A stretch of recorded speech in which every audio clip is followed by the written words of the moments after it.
I remember fragments of the onslaught, the harsh scrape of my skin against the cold, unforgiving floor, the dizzying spin of my head as my vision blurred with pain and shock, the muffled cries escaping my lips. I pleaded, begged for her to stop, but my voice was lost in the maelstrom of her rage. She was relentless. She moved with a terrifying efficiency born of desperation and wounded pride. She became a whirlwind of chaos, her movements sharp and targeted, her fury an untamed beast unleashed in my small apartment. I was a doll, easily manipulated, horribly abused, discarded at her whim. I don't recall how long it lasted, but time ceased to exist in that moment. It was just pain, a relentless wave that crashed over and over again, threatening to drown me in its depths. When it finally ended, I lay there, a broken heap of flesh and bruised bone. I was covered in blood, mine and hers. A sharp, stinging pain pulsed through my body, a constant reminder of what had just transpired. She stood over me for a moment, her breath coming in ragged gasps. There was still a flicker of fire in her eyes, but it was slowly dimming, replaced by a chilling emptiness. She didn't say a word, simply turned and walked out of my apartment, leaving me alone in the aftermath. The next few days were a blur. The pain was excruciating, both physically and emotionally. I was a prisoner in my own body, struggling to move, struggling to comprehend what had happened. The humiliation, the shame, the sheer terror of it all, it was suffocating. I felt broken, violated, completely exposed. The police were called, of course, and the investigation dragged on for weeks. There were statements, interviews, and endless questions. But it was all so surreal, so disconnected from my reality. The police, though sympathetic, couldn't grasp the depth of the betrayal I felt. How could they? They hadn't experienced the raw, primal fury that had been unleashed upon me. He disappeared from my life, vanishing as quickly and effortlessly as he'd entered it. He was a ghost, a figment of my tortured imagination. In the quiet moments, when the pain subsided and my thoughts returned, I began to understand that he never really cared. I was just a distraction, a temporary thrill, a means to an end, and it was my own foolish desire for validation that led me to believe otherwise. My recovery was long and arduous. The physical wounds eventually healed, but the emotional scars lingered. I spent months in therapy, untangling the tangled web of guilt and self-blame. I learned to navigate the treacherous landscape of my own vulnerabilities, understanding that my desire for love and attention had been exploited and manipulated. The experience transformed me. I emerged from the shadow of that terrible night a different person. I was more cautious, more guarded, more aware of the potential for darkness that lurked beneath the surface of human interactions. I eventually returned to my studies, though the memories of that night continued to haunt me. The vibrant world of art that once filled me with such joy now seemed muted, a canvas painted with the shades of gray that shadowed my life. The anger, though, eventually subsided. It was replaced by a profound sadness, a quiet sorrow for the lost innocence and naivete that had once defined me. I learned to live with the pain, to acknowledge the mistakes I'd made, and to recognize the resilience of the human spirit. I never saw his wife again. I never wanted to. I knew she was damaged too, a victim of his betrayal, twisted by circumstances into a destructive force. But in the depths of that night, she had become a chilling reminder of the consequences of unchecked passion, of the hidden depths of human darkness. And I, forever marked by her rage, was left to pick up the pieces of my life, a testament to the dangerous allure of forbidden desires and the unforgiving nature of betrayal.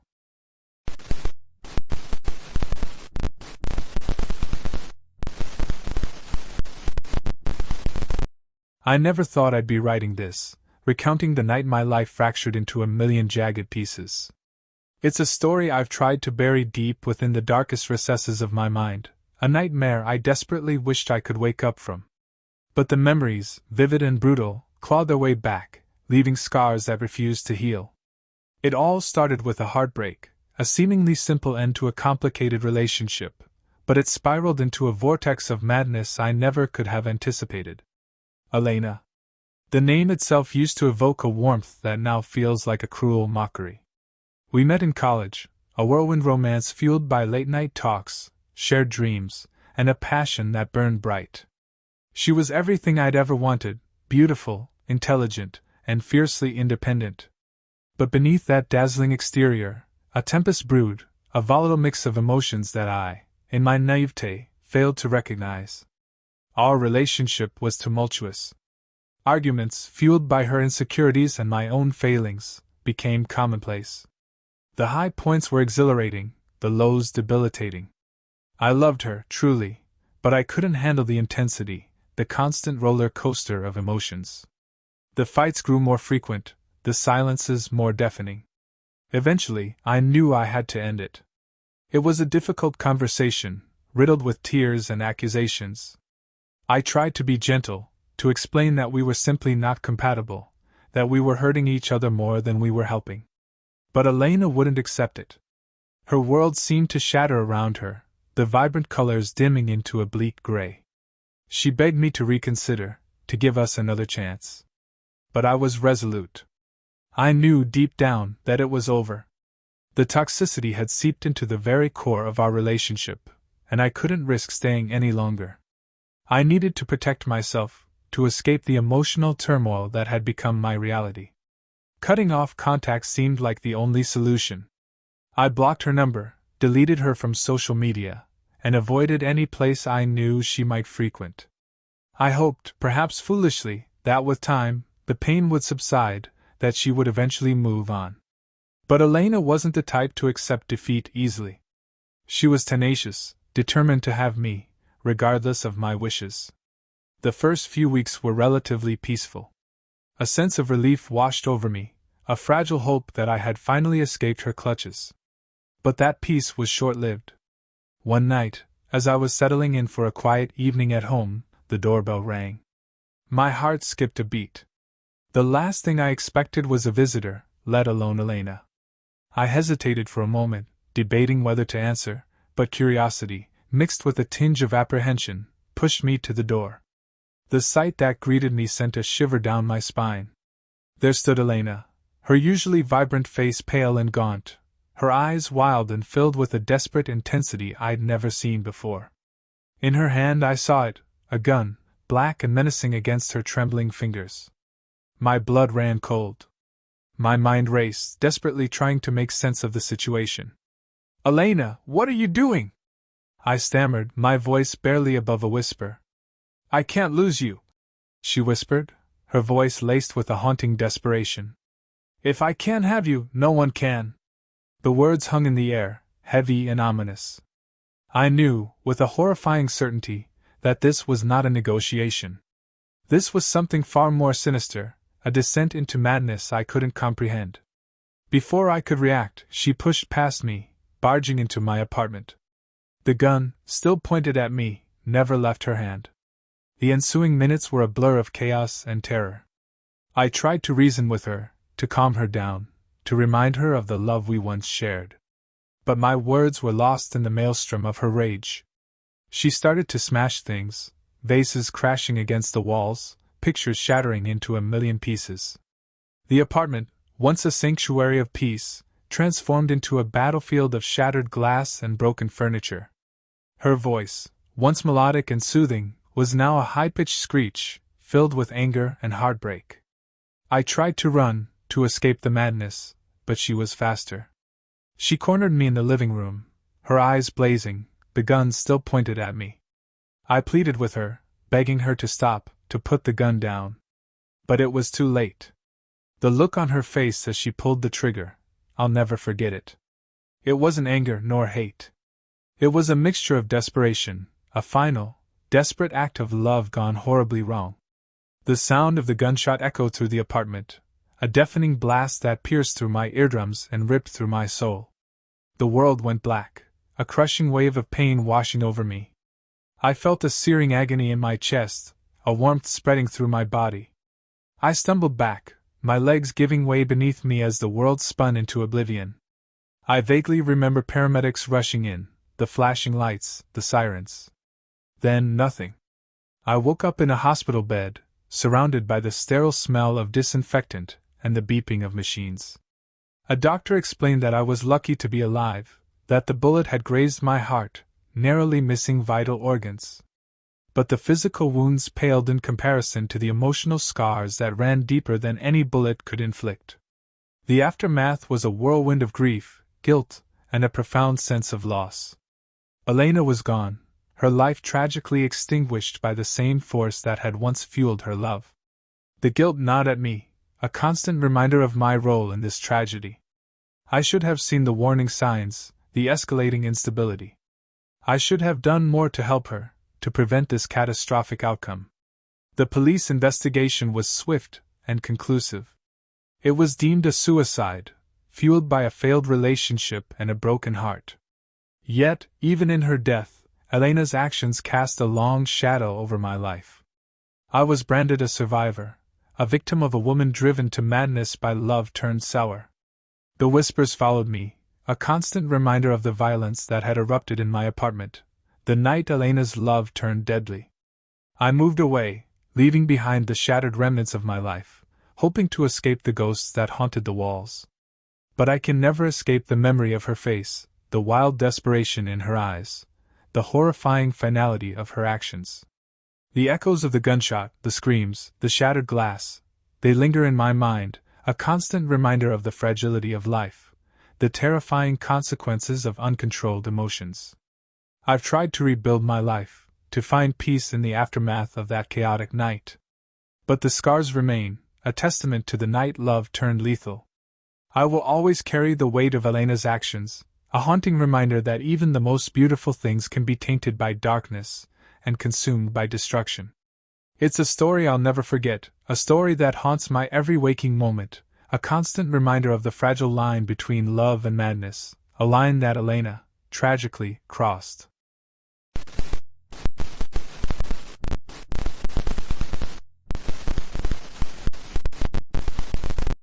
I thought it was just a kink at first. She liked it rough, her nails digging into my skin, drawing blood. But it went too far when she brought out the scalpel. What started as a game of lust turned into something far more sinister. She wanted to cut deeper, to drink from the wounds she created. By the time I realized her obsession with my blood was deadly, it was too late. It began innocently enough, or so I thought. We met at a bar, a dimly lit, smoky haven where the air was thick with the scent of cheap whiskey and desperation. Elara, with her raven hair and eyes like molten silver, radiated a captivating darkness that drew me in like a moth to a flame. She was a whirlwind of contradictions, fiercely independent yet vulnerable, playful yet menacing. Our first few encounters were passionate and exciting. She was insatiable, demanding and possessive, but I found myself strangely enthralled. Her touch was electric, her kisses burning with a wild intensity. And then came the scratches, the bites, the rough play that escalated with each encounter. At first, it was a thrilling novelty, a departure from the usual predictable routines of my dating life. I thought it was a unique kink, a way she expressed her desire. I reveled in the thrill of it, the rush of adrenaline that flooded my system whenever her sharp nails grazed my skin, leaving red marks that would later blossom into bruises. "Rougher," she'd whisper, her voice a seductive rasp that sent shivers down my spine. "Harder." I would comply, eager to please, driven by a strange cocktail of fear and excitement. The pain was exhilarating, a temporary discomfort that fueled the intensity of our encounters. I never imagined that this seemingly harmless desire for rough play would spiral into something so terrifying. The turning point was a night like any other. We were tangled in the sheets, the room bathed in the soft glow of a single lamp. The air was thick with anticipation, the scent of her perfume mingling with the metallic tang of blood. She was biting harder than usual, her teeth sinking into my shoulder, a sharp pain that drew a gasp from me. And then I saw it, the glint of steel in her hand. A scalpel. My heart skipped a beat, a sudden jolt of fear piercing through the haze of arousal. I tried to pull away, but she held me fast, a predatory gleam in her eyes. "Relax," she hissed, her voice dangerously low. "It'll be quick." Before I could utter a protest, the scalpel was against my skin, a cold, sharp object that sent a shiver of ice through my veins. It was a shallow cut at first, just a graze that drew a bead of blood. But then, she began to press harder, deeper, and the blood flowed more freely.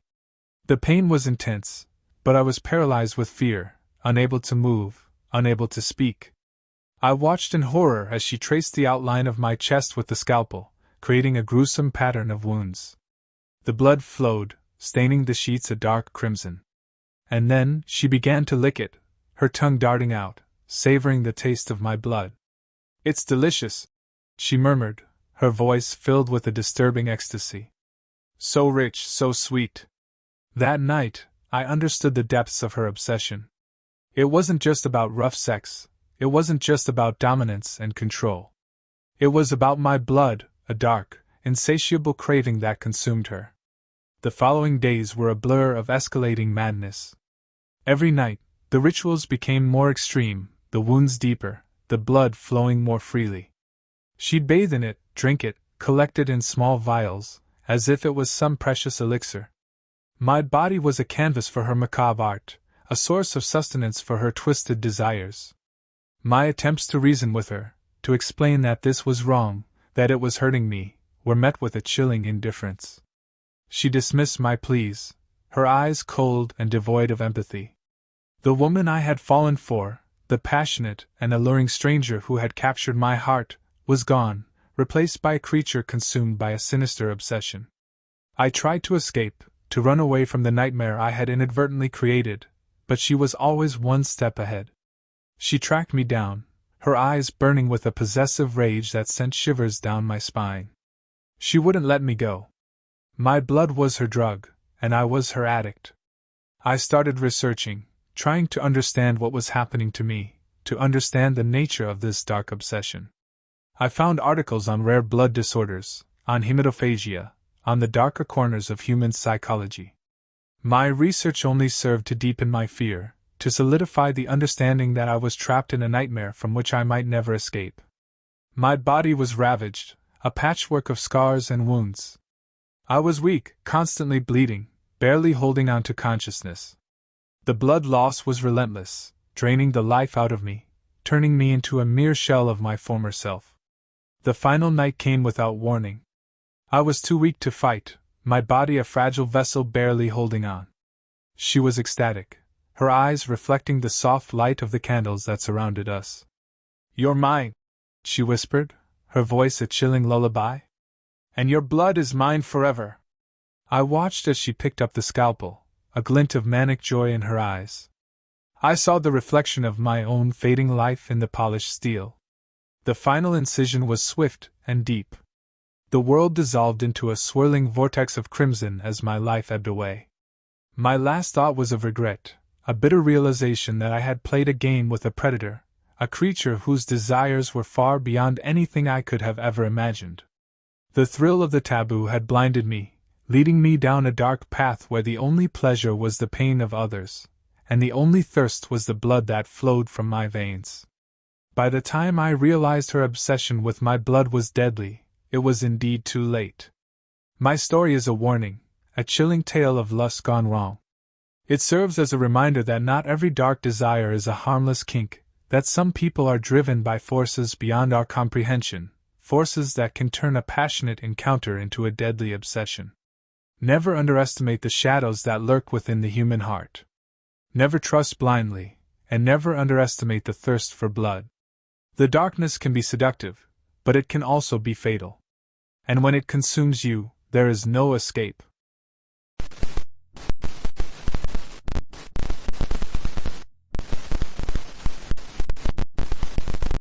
She was beautiful. Perfect even.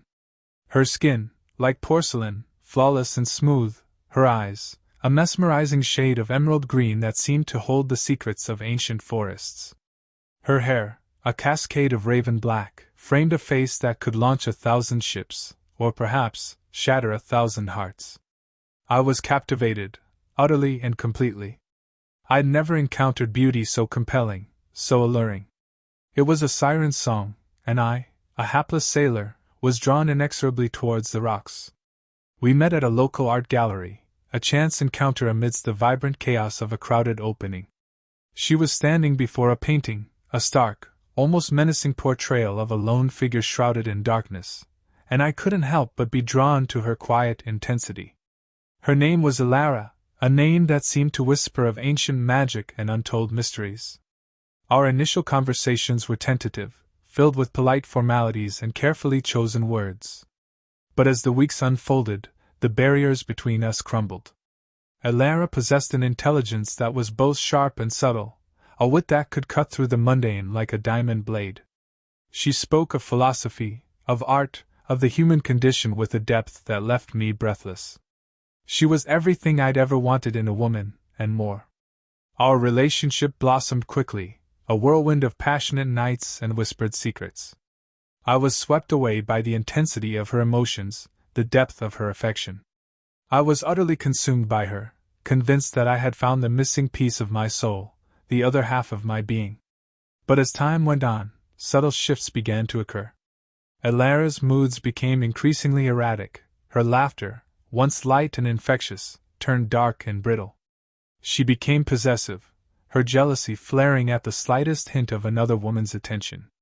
My friends, who had initially welcomed Ilara into our circle, began to express their discomfort, their unease at the change in my demeanor, the way I seemed to have withdrawn into a shell.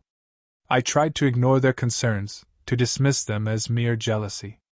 I was blinded by my love for Ilara, unable to see the darkness that was slowly consuming her, and by extension me. I rationalized her behavior, excused her outbursts, convinced myself that it was simply a phase, a temporary blip in our otherwise perfect relationship. The first real sign that something was terribly wrong came during a heated argument. We were at my apartment, the air thick with unspoken tension. A minor disagreement over a misplaced book escalated into a furious tirade. Ilara's eyes, usually so vibrant, were now dark, almost black, her voice a chilling whisper that sent shivers down my spine. "Don't you dare question me!" she hissed, her voice laced with a venomous fury I had never witnessed before. "You belong to me, and you will never leave me!" The words struck me like a physical blow, a jolt of icy dread that sent a wave of nausea through me. It was then, for the first time, that I felt a flicker of doubt, a chilling awareness that something deep within her was broken, irreparably damaged. I tried to leave her. I genuinely did. I packed a bag, my heart pounding with a mixture of fear and determination. But Ilara was faster. She appeared before me, her face contorted in a mask of fury, her eyes burning with an unholy light. She grabbed my arm, her grip surprisingly strong, and dragged me back into the apartment. It was the beginning of my nightmare. She led me down to the basement, a space I had never known existed. The air was cold, stale, and heavy with a lingering metallic scent. And then I saw them. My breath hitched in my throat, a strangled gasp that seemed to echo in the oppressive silence. Hanging from the ceiling, like grotesque ornaments in a macabre display, were the bodies of men and women, their skin pale and lifeless, their clothes torn and stained. They were mutilated, their limbs contorted at unnatural angles, their faces frozen in expressions of unimaginable terror. It was like a scene out of a butcher shop, a horrific tableau that seared itself into my memory. My legs buckled beneath me, and I stumbled back, my stomach churning with a visceral horror that threatened to consume me. Ilara stood behind me, a cruel smile playing on her lips, her emerald eyes gleaming with a predatory light. "They didn't listen," she whispered, her voice a silken caress that sent shivers down my spine. "They tried to leave me, just like you." My mind reeled, trying to process the macabre scene before me, the chilling realization of what Ilara truly was. The beautiful, perfect woman I had fallen in love with was a monster, a predator who preyed on the affections of innocent men and women, only to discard them when they dared to question her, or leave her. "I won't let you leave," she continued, her voice gaining a sharper edge. "You will join them, my love. You will be mine forever." Fear, cold and paralyzing, gripped my heart. I tried to run, to escape the suffocating horror of the basement, but she was too quick, too strong. She grabbed me, her fingers digging into my flesh, a sharp pain cutting through the haze of terror. I fought back, driven by a surge of adrenaline and a desperate will to survive. We wrestled, a chaotic ballet of fury and desperation, in the cramped, airless space. I landed a punch, a kick, but she absorbed them as if I were a child. I screamed, I pleaded, I begged for my life. But she was relentless, her strength beyond anything I could have ever imagined. But perhaps, in her arrogance, she underestimated me. Perhaps she believed her victory was assured. I managed to get free, to stumble towards the rickety stairs. I scrambled up, my hands bleeding, my body bruised and battered. I burst out of the basement door, into the relative safety of the house, and ran as fast as I could, the echoes of her chilling laughter ringing in my ears. I never looked back. I escaped, but not without scars. The physical wounds healed, leaving behind faint reminders of my ordeal, jagged marks on my arms, a deep gash on my forehead. But it was the mental scars that ran deeper, the indelible images of the basement, the faces of Alara's victims forever burned into the dark corners of my mind. For weeks, I lived in a state of constant fear, haunted by nightmares of Alara's chilling laughter, the sight of the mutilated bodies swaying in the dim light.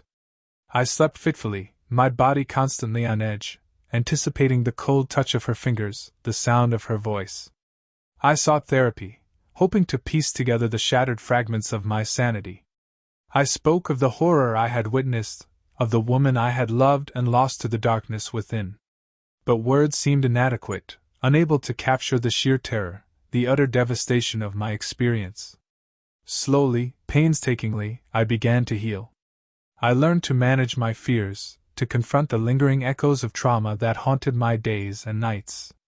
I found solace in the simple joys of life, the warmth of the sun on my skin, the laughter of friends, the quiet comfort of my own home.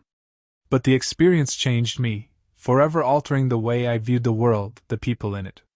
I became wary, cautious, always seeking the darkness lurking beneath the surface of seemingly ordinary individuals. The memory of Alara, the beautiful monster who sought to claim my life, remains a constant reminder that beauty can be a mask, that the most beguiling appearances can conceal the deepest, darkest of souls. The scars, both physical and mental, remain. But they are also a testament to my resilience, my ability to survive the darkness and emerge, battered but unbroken, into the light. I will never forget Alara, never forget the horror she inflicted. But I will not let her define me. I will not let her darkness consume me. I will live, I will thrive, and I will never, ever, forget the lesson I learned: some beauty is truly a beast in disguise.